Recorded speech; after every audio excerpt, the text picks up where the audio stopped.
A soldier lay in the mud of a battlefield with 3 hours left to live, and he was not afraid. He had seen men die badly, screaming, begging, clawing at the ground like it could hold them here a little longer. He had promised himself he would not die like that. So, when the wound came, he did not fight it. He looked at the sky, felt the cold spreading up through his legs, and thought about the only thing that ever mattered. Not how long he lived, but how well he had lived. That soldier never wrote a book. Nobody remembers his name. But the Stoics who came centuries after him would have called him a philosopher, because he understood something most people spend their whole lives avoiding. Truth does not knock softly. It does not wait for a good time. It shows up uninvited, usually when you are weakest, and it forces you to look at things you would rather ignore. The old Stoics built their entire philosophy around facing these truths early, on purpose, before life forced them on you at the worst possible moment. Zeno, Cleanthes, Chrysippus, Epictetus, Seneca, Marcus Aurelius. Different centuries, different lives, same core teaching. The person who understands reality clearly suffers less than the person who has to be surprised by it. Today, you are getting 11 of those truths. Not comforting ones, not the kind that make you feel good for 5 minutes and change nothing. The kind that rearrange how you see your life once you actually let them in. There is a difference between hearing something and letting it change you. Most people hear a hard truth, nod, feel a brief flicker of recognition, and then return to the exact same habits an hour later. That is not what this is for. Each truth below is meant to be tested against your own life, not just absorbed as an interesting idea. Where does this show up for you specifically? What decision would look different if you actually believed this? That question is where the real value lives, not in the words themselves. Some of these will sting. Good. That means they are doing their job. Truth 1. Comfort is quietly making you weaker. Comfort feels like safety. It is actually the opposite. Every soft chair, every easy shortcut, every problem you avoid instead of solve is a small transaction. You trade a little strength for a little relief, and you do not notice the price until the day life demands strength you no longer have. The old Stoics trained for hardship on purpose. Seneca kept old, plain clothes and simple food in his house, not because he was poor, but because he wanted to remind his body what it felt like to need less. He wanted discomfort to stay familiar, so it could never again be used against him as a threat. Seneca said, "He who has anticipated the coming of troubles takes away their power when they arrive." Think about what that means. Fear of hardship is often worse than hardship itself. The soldier who has practiced hunger does not panic when food runs low. The person who has practiced discomfort does not panic when comfort disappears. But the person who has spent years avoiding every hard thing collapses the moment life stops cooperating. Look at your own life honestly. How many hard conversations have you postponed? How many uncomfortable workouts have you skipped? How many difficult decisions have you outsourced to someone else because making them yourself felt like too much weight? Each one of those choices felt like relief in the moment. Stacked together, they build a person who cannot handle friction. This is not a call to make your life miserable. It is a call to stop flinching from every small hardship. Because the ones who flinch from small hardship are the ones who break under big hardship. Musonius Rufus, one of the teachers who shaped Epictetus, used to tell his students to seek out some discomfort voluntarily. Cold water instead of warm. A short walk instead of a ride. A plain meal instead of an indulgent one. Not for punishment, for training. Muscles you do not use disappear. The same is true of your ability to endure. The brutal truth is this: the version of you that avoids everything difficult is not protecting itself. It is quietly getting weaker every single day, and it will not find out how weak until the day it desperately needs to be strong. Modern life has made this trap easier to fall into than ever before. Food arrives at the door. Entertainment plays automatically before you even finish deciding what to watch. Every friction point in daily life has been engineered away by someone trying to sell convenience. None of that is evil on its own, but stacked together across years, it quietly removes every small chance you had to practice enduring difficulty. The result is a generation more comfortable than any before it, and somehow more fragile under pressure than most generations that came before. Building strength back does not require extreme suffering. It requires small, repeated doses of friction chosen on purpose. A cold shower when a warm one was available. A walk when a ride was available. A direct conversation instead of an avoided one. Each choice is small by itself. Together they rebuild the exact muscle that convenience has been quietly wearing down. Notice too that this training does not have to be extreme to work. It only has to be consistent. A person who chooses one small hardship a day on purpose for a year builds a completely different relationship with discomfort than a person who has never once chosen difficulty voluntarily. The body and mind adapt to whatever they repeatedly practice. Practice ease, and ease becomes fragile.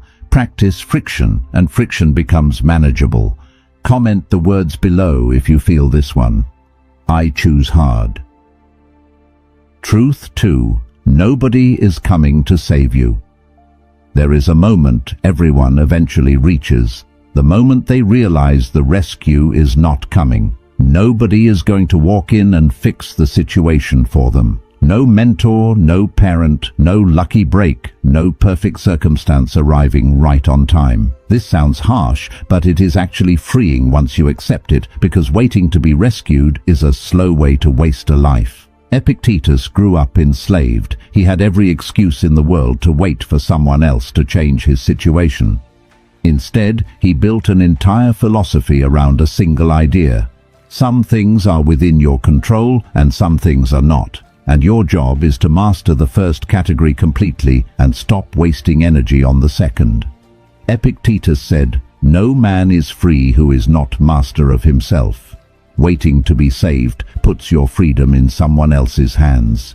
It hands your future over to luck, and luck is not loyal to anyone. This does not mean you cannot ask for help. It means you cannot build your entire plan around help arriving. The people who build real strength are the ones who assume they are on their own and then treat any support they receive as a bonus, not a requirement. Look at how this plays out in ordinary life. Someone waits for the economy to improve before they start saving. Someone waits for motivation before they start training. Someone waits for the right moment before they start the business, the book, the conversation that matters. The waiting feels responsible. It is actually a hiding place. Cato the Younger, a man the Stoics admired for his stubborn independence, refused again and again to bend his principles for convenience, even when bending would have made his life far easier. He did not wait for Rome to become the city he wanted. He acted according to his own standard, regardless of what Rome did around him. That is the real lesson here. Stop outsourcing your responsibility to circumstances outside your control. The weather will not save you. The economy will not save you. Other people's opinions of you will not save you. Only your own decisions, repeated daily, build the life you actually want. Look at how often this shows up in small, quiet ways. Someone waits for a manager to finally notice their effort instead of asking directly for the recognition or the raise they have earned. Someone waits for a partner to change without ever naming what needs to change. Someone waits for confidence to arrive before they take the action that would have built the confidence in the first place. In every one of these cases, the waiting feels like patience. It is actually a way of avoiding responsibility for a decision that was always theirs to make. Once you accept that nobody is coming, something strange happens. The waiting stops. You start acting like the one person whose decisions actually shape the outcome, because that is exactly what you are. This truth also changes how you handle disappointment when help does not arrive. Instead of feeling betrayed that nobody stepped in, you simply adjust and keep moving, because you never built your plan on their arrival in the first place. That single shift removes an enormous amount of resentment from daily life. You stop keeping a silent tally of who should have helped and did not, because the entire premise of the tally depended on an expectation you have already released. Type this out if you are ready to stop waiting. I save myself. Truth 3. You will be forgotten faster than you think. This one is hard to sit with, but it is true, and the Stoics wanted you to know it early rather than discover it too late. Most people who worry endlessly about their reputation are optimizing for something that has an expiration date far shorter than they imagine. Names fade. Achievements get absorbed into history and lose their sharp edges. Even people who once ran empires became footnotes within a few generations. Marcus Aurelius, a man who ruled most of the known world, wrote to himself constantly about how quickly fame disappears. He understood that even the emperors before him, men once treated like gods, were already half forgotten by his own time. Marcus Aurelius said, "Very soon you will have forgotten the world, and very soon the world will have forgotten you." This is not meant to depress you, it is meant to loosen the grip that other people's opinions have on your decisions. If you are going to be forgotten either way, then living for approval is a strange use of a short life. You might as well live according to what you actually believe, since the applause will not outlast you regardless. Think about how much energy goes into managing how others see you. The careful posts. The performance at work designed for an audience rather than for the task itself. The anxiety over what people will think of a decision that is really nobody's business but your own. All of that energy is being spent trying to control something that time will erase anyway. The Stoics were not nihilists. They did not believe nothing mattered. They believed the opposite. Because time erases fame, what matters is not how long you are remembered, but how honestly you lived while you were here. Character outlasts memory, even when memory forgets the name attached to it. Stop building your life around an audience that will not remember you in 50 years. Build it around a standard you can respect while you are still the one living it. There is something quietly freeing in this for people who struggle with perfectionism. If a small mistake feels unbearable, it usually helps to zoom out. In 100 years, nobody will remember the typo, the awkward comment, the decision that felt catastrophic at the time. The weight you assign to being seen a certain way almost always outlives its own usefulness. Once you accept how quickly the audience forgets, you can stop rehearsing your life for their approval and start living it for your own sake instead. This is also a useful filter for decision-making. When facing a choice between what looks impressive to others and what actually aligns with your own values, remember that the impressed audience has a short memory and an even shorter attention span. The decision that respects your own standard will still matter to you in 10 years. The decision that impressed a room will likely be forgotten by that same room within a week. Comment this if you are done performing for people who will forget you anyway. I live for truth. This truth also reshapes how you handle old memories that still carry weight. Moments from years ago that people barely think about anymore, but that you still replay with embarrassment. If the world forgets the achievements, it has almost certainly forgotten the small mistakes too. Holding on to shame for something nobody else remembers is a strange way to spend energy that could be aimed at the life still ahead of you. Truth 4. Fairness was never promised to you. Somewhere along the way, most people absorb a quiet belief that life is supposed to be fair. Good behavior gets rewarded, bad behavior gets punished. Effort always pays off eventually. Nobody explicitly teaches this belief, but it hides underneath a lot of daily disappointment. The Stoics rejected this belief completely, and it freed them from a huge amount of unnecessary suffering.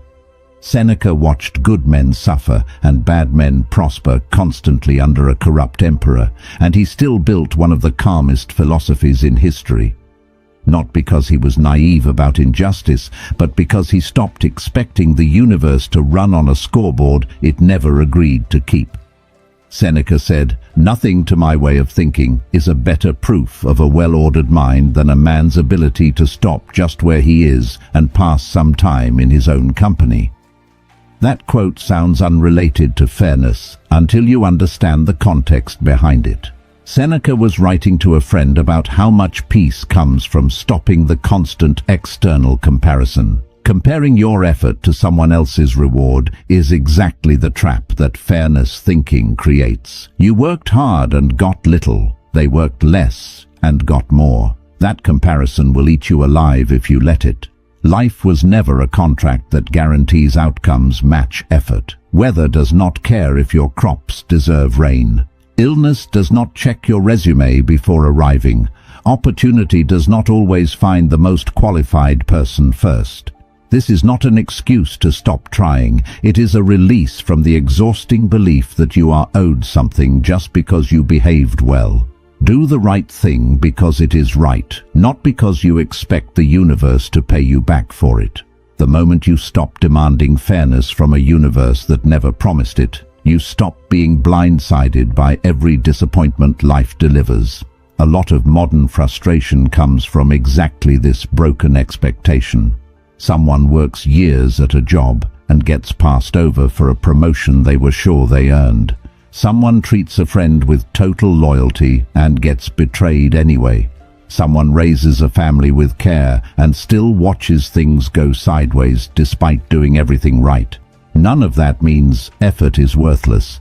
It means effort was never a guarantee, only a factor. Once fairness stops being the standard you measure your life against, disappointment loses most of its power over you. There is also a quiet danger in fairness thinking that rarely gets discussed. It can slowly turn into bitterness if left unchecked, a running resentment against a world that never signed the contract you assumed it signed. Bitterness does not punish the world. It only punishes the person carrying it day after day, while the world continues on completely unaware of the grudge. Releasing the demand for fairness is not weakness. It is one of the few genuine shortcuts to peace that actually exists. Drop this in the comments if you are letting go of the scoreboard. I expect nothing. Truth 5. Your feelings lie to you often. Feelings arrive with total confidence. Fear feels like danger. Anger feels like justice. Anxiety feels like preparation. None of that confidence means the feeling is accurate. The Stoics were some of the first thinkers to separate a feeling from a fact, and that separation is one of the most useful tools they ever built. Chrysippus, who organized much of early Stoic thought into a formal system, argued that emotions come from judgments, not from events themselves. Two people can face the identical situation and have completely different emotional reactions because the emotion is built from the interpretation, not from the raw event. Epictetus said, "Men are disturbed not by things, but by the opinions they have of things." This single idea can change how you move through an entire day. A sharp email from your boss does not automatically mean disaster. Your mind adds that meaning on top of the event. A friend not replying quickly does not automatically mean betrayal. Your mind adds that story to fill the silence. Once you notice this pattern, you can start questioning your emotional reactions instead of obeying them instantly. Ask what actually happened. Separate from the story your mind attached to it. Often the raw event is far smaller than the emotional weight you gave it. This does not mean suppress your feelings. Suppression creates its own damage. It means investigate them. Treat a strong emotional reaction as information worth questioning, not as a verdict you must immediately follow. The fear that says quitting is the only option might be wrong. The anger that says cutting someone off is the only option might be wrong. Check first, react second. Feelings are real. They are not always accurate. Learning the difference is one of the quietest forms of power a person can develop. A simple habit can build this skill over time. When a strong emotion hits, pause before acting on it and name exactly what happened in plain, neutral language, separate from the interpretation your mind immediately attached to it. The email said the deadline moved up. That is the event. The story your mind added, that your boss thinks you are incompetent, is a separate layer, and often an inaccurate one. Practicing this separation daily does not eliminate emotion. It simply stops emotion from making every decision on your behalf. Over time, this habit changes the entire texture of a person's inner life. Instead of being pulled around by every emotional spike, you develop a small pause between the feeling and the action, and that pause is where all real choice actually lives. Without it, you are simply reacting. With it, you are deciding. Type the words below if you are learning to question your feelings instead of obeying them blindly. I question first. Truth 6. Time does not wait for your readiness. Everyone has a version of the plan that starts later. Later when things calm down. Later when there is more money. Later when confidence finally arrives. Time does not know about that plan, and it does not pause for it. Seneca wrote an entire letter about how carelessly people spend time compared to how carefully they guard their money. People will fight over a few coins and hand over entire years without a second thought. Seneca said, "It is not that we have a short time to live, but that we waste a lot of it." The brutal part of this truth is not that time runs out. It is that most of the waste happens quietly, in small decisions nobody notices in the moment. An extra hour of scrolling, a conversation postponed for the 10th time, a goal delayed until circumstances feel perfect when circumstances were never going to arrange themselves for you. Readiness is a myth built to protect you from the discomfort of starting before you feel prepared. Nobody feels fully ready. The soldier does not feel fully ready before the battle. The parent does not feel fully ready before the child arrives. Readiness is manufactured through action, not waited for in advance. The Stoics treated each day as a complete unit, not a rehearsal for some future day when life would finally begin. Marcus Aurelius reminded himself constantly that the present moment is the only one he actually owned. The past was gone. The future was not guaranteed. Only the current hour was real, and it deserved full attention instead of being spent waiting for a better one. Stop treating your life like the opening credits before the real movie starts. This is the movie. It has been running the entire time you were waiting to feel ready. Most people carry a mental folder of things saved for someday. Someday they will call that old friend. Someday they will start the business. Someday they will finally rest properly instead of running on empty. That folder grows heavier every year it stays closed. And the sad part is that most of what sits inside it could have been opened years earlier if readiness had not been treated as a requirement. Pick one item out of your own someday folder today, not the whole list. One item. Time rewards the person who starts small today far more than the person who plans big for a tomorrow that keeps sliding further away. Consider how differently your week would look if you treated every ordinary day the way you treat the final day of a vacation, when suddenly every hour feels valuable because you know it is ending soon. That awareness does not need to wait for an actual ending. You can borrow that same urgency now, applied to an ordinary Tuesday, and use it to close the gap between the life you are planning and the life you are actually living. Comment this if today is the day you stop waiting. I start now. There is a practical version of this truth worth carrying into ordinary weeks. Before starting any new plan, ask what would happen if things do not go as expected. Not to prepare for failure emotionally in a fearful way, but to prepare practically, the way a sailor checks the weather before leaving port. Not because the sailor expects a storm, but because checking costs nothing and ignoring it can cost everything. Truth 7. Most people will not understand your path. The moment you decide to live by a higher standard than the people around you, some of them will misread it as arrogance, coldness, or rejection.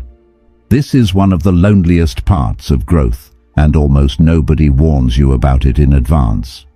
Marcus Aurelius wrote often about the difficulty of dealing with people who would never understand his reasoning, his restraint, or his refusal to react the way they expected. He did not write this with bitterness. He wrote it as a simple fact of living among people who were not on the same path. Marcus Aurelius said, "Waste no more time arguing about what a good man should be. Be one." That line matters because it points away from convincing people and towards simply living the standard yourself. You do not need everyone to understand why you stopped drinking, why you stopped gossiping, why you stopped chasing approval, why you started guarding your time so carefully. Understanding was never required. Only your own consistency was required.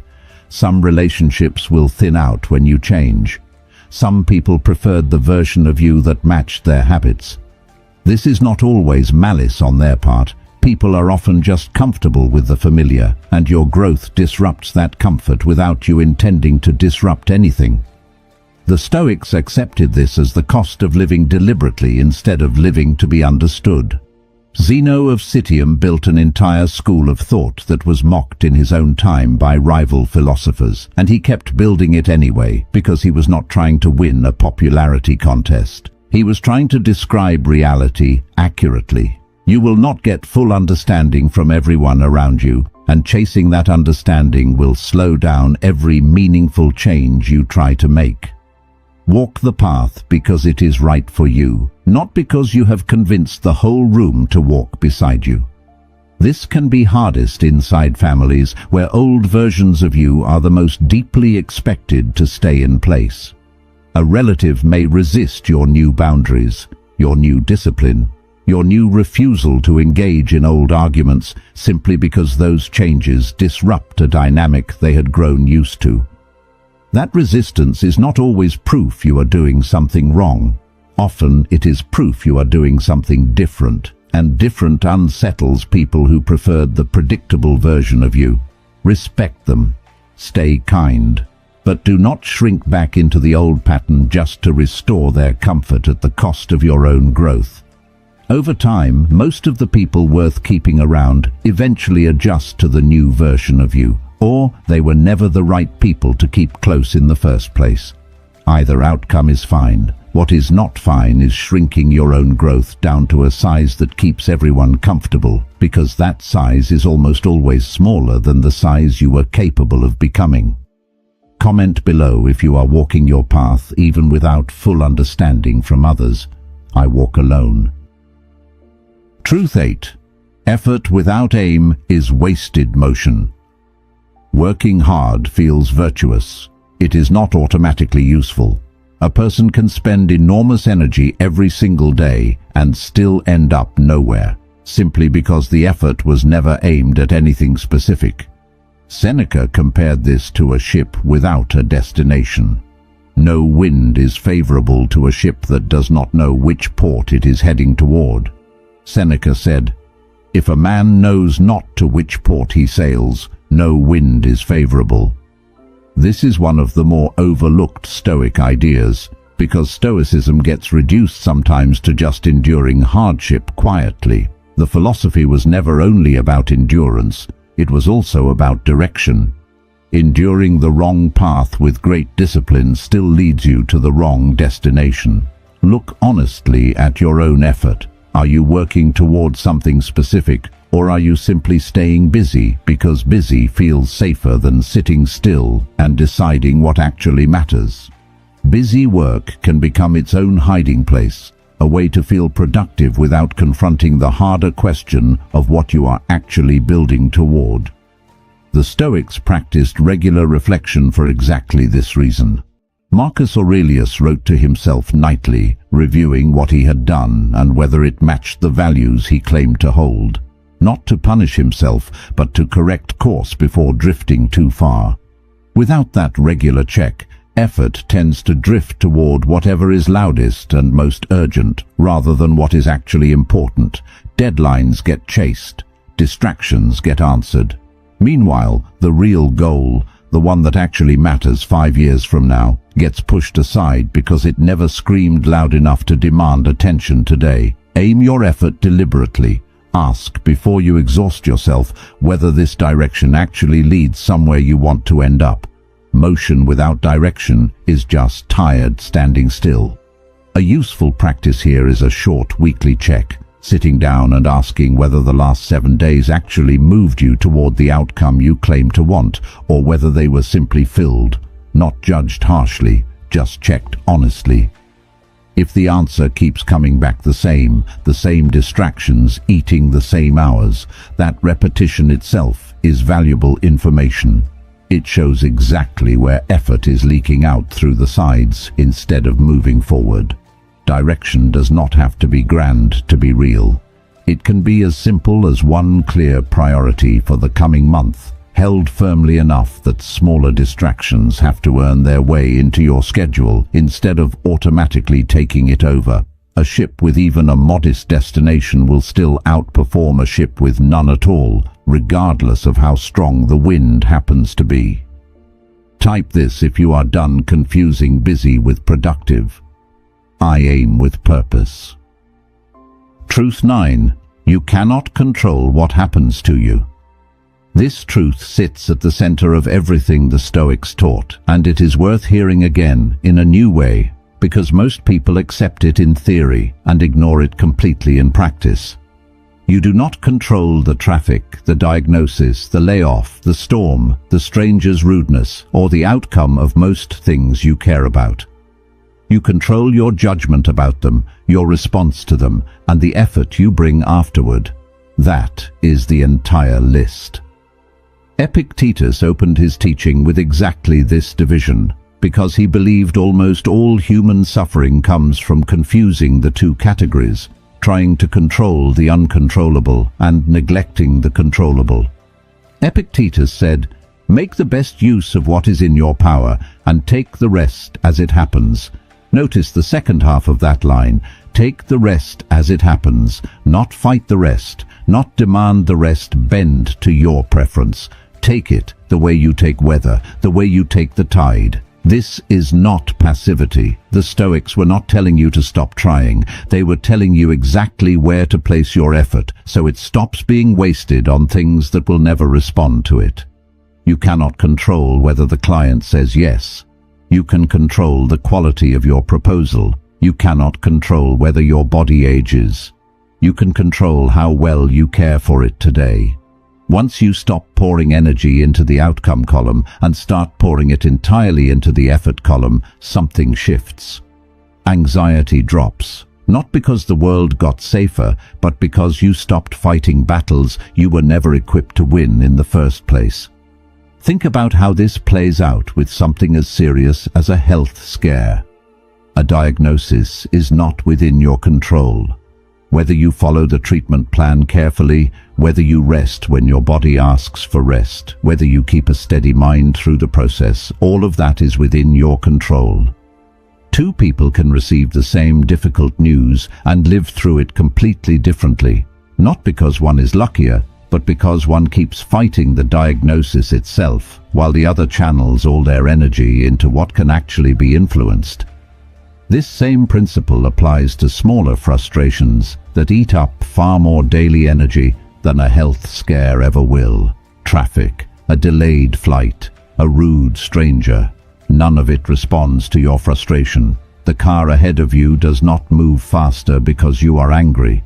The plane does not depart sooner because you are anxious. Every ounce of energy spent fighting these uncontrollable moments is energy stolen from the parts of your day that would have actually responded to your effort. Comment the words below if you are done fighting what you cannot control. I control my effort. Truth 10. Suffering repeated becomes weakness. Suffering faced becomes strength. Pain by itself teaches nothing. Plenty of people go through hardship and come out the other side more bitter more fragile, more afraid than before. Suffering does not automatically build character. How you meet it does. The Stoics separated two very different responses to the same hardship. One person avoids the lesson entirely, numbs the pain, and repeats the same mistake later in a new disguise. Another person looks directly at what happened, extracts what it taught, and becomes harder to break the next time. Marcus Aurelius, who buried children, fought wars, and led an empire through plague, wrote about turning obstacles directly into fuel rather than treating them as pure loss. Marcus Aurelius said, "The impediment to action advances action. What stands in the way becomes the way." That line is often quoted but rarely applied. Applying it means actually sitting with a failure long enough to understand what it revealed about you, instead of rushing to feel better and moving on before the lesson lands. It means treating a broken relationship as information about your own patterns, not just bad luck that happened to you. It means treating a financial mistake as a lesson in discipline, not just an unfortunate event to forget quickly. This is uncomfortable work. It is much easier to distract yourself after pain than to study it. But the people who actually grow stronger through hardship are almost always the ones who did the harder thing. They looked directly at what happened and asked what it was trying to teach them. Suffering that is only endured and never examined leaves you the same person, just more tired. Suffering that is examined and applied leaves you a different person entirely, one who cannot be broken by the same thing twice. A simple way to start this practice is writing down, honestly, what a hard event revealed about you, rather than only what it took from you. A failed business might reveal a pattern of avoiding hard conversations with partners. A painful breakup might reveal a habit of ignoring warning signs early on. The event itself cannot be changed after the fact. What you extract from it can shape every decision that comes after it. This is why two people can go through the exact same divorce, the exact same job loss, the exact same betrayal, and come out on completely different paths. One treats it purely as damage to survive and forget as quickly as possible. The other treats it as raw material, uncomfortable but useful, something to be studied honestly until it yields a lesson worth keeping. The event does not decide which path you take. Your willingness to examine it does. Comment this if you are ready to turn your hardest moments into strength instead of scars. I grow stronger. Truth 11.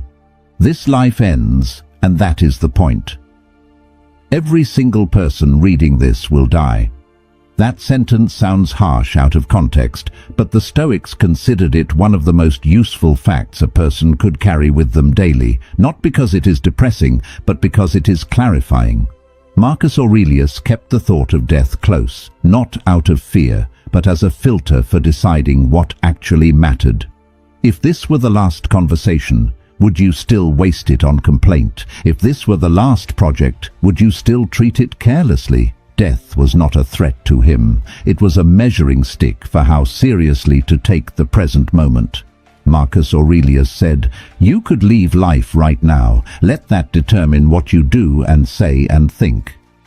This is not meant to frighten you into anxiety. It is meant to strip away the illusion that you have unlimited time to get around to the things that matter. The apology you have been putting off, the conversation you have been avoiding, the version of yourself you keep promising to become someday. Someday is not guaranteed. Today is the only guarantee you actually have. The Stoics did not fear death because they understood it as a natural part of the same order that gave them life in the first place. Fighting that order only produces suffering. Accepting it and using its certainty as motivation to live fully now produces something closer to peace. This is the final truth because it holds all the others together. Comfort is temporary, so build strength while you can. Rescue is not coming, so act while you are able. You will be forgotten, so live by your own standard now. Fairness is not owed, so stop waiting for the scoreboard to even out. Time will not wait, so start today. This life ends, and that ending is exactly why today matters as much as it does. Most people keep a version of the life they intend to live locked away for later, saved for after the busy season passes, after the finances settle, after conditions finally line up. That later life keeps getting pushed one more year down the road, and for some people, the years simply run out before that later life ever arrives. The Stoics did not fear this fact. They used it as fuel, not to live recklessly, but to live intentionally, with the awareness that this ordinary Tuesday might matter more than it feels like it does right now. Comment the words below if you are ready to live like today counts. I live fully now. 11 truths, none of them comfortable, all of them useful. The old Stoics did not build this philosophy to make people feel good for an afternoon. They built it to help people stand steady when life stopped cooperating, which it eventually does for everyone. You cannot unlearn what you just heard. Comfort is quietly costing you strength. Nobody is coming to save you. You will be forgotten faster than you think. Fairness was never promised. Your feelings often lie. Time will not wait for you to feel ready. Most people will not understand your path. Effort without aim goes nowhere. You cannot control most of what happens to you. Suffering only becomes strength when you actually examine it. And this life ends, which is exactly why it matters now. These are not truths to fear. They are truths to build on.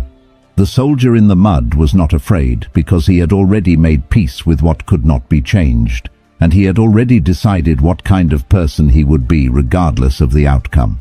You get to make that same decision today, while you still have time to act on it. None of these 11 truths require a dramatic life change tomorrow morning. They require one honest look at where you have been avoiding reality, followed by one small, deliberate step in the opposite direction. Pick the truth that stung the most while you were listening. That is usually the one your life needs first, not the easiest one, the one that made you uncomfortable. Discomfort, as the first truth already told you, is exactly where strength gets built. The Stoics did not write these ideas down to be admired from a distance. They wrote them to be used, tested, and lived, one ordinary day at a time. That is the only place philosophy ever actually works. Subscribe if this reached you, and share it with someone who needs to hear these truths before life forces them to learn the hard way.